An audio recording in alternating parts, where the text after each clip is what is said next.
Praise the lord. ఈరోజు దేవుని వాగ్దానము కీర్తనల గ్రంథము 72వ అధ్యాయం 12, 13 వచనములు. దరిద్రులు మొరపెట్టగా అతడు వారిని విడిపించును.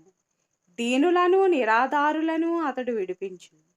నిరుపేదలయందును బీదలయందును అతడు కనికరించును. బీదల ప్రాణములను అతడు రక్షించును. ప్రభువైన దేవుడు బీదలను కనికరించే దేవుడు.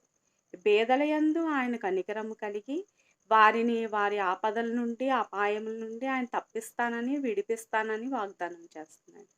వారు ఎలాంటి పరిస్థితుల్లో ఉన్నా గానీ దేవుడు వారి కష్టాలన్నిటిని కూడా తీర్చి, వారి ఇరుకులని, ఇబ్బందులను అన్నిటిని కూడా ఆయన తీర్చి, సమృద్ధి అయిన దీవెనలతో వారిని నింపుతానని దేవుడు వాగ్దానం చేస్తున్నాడు.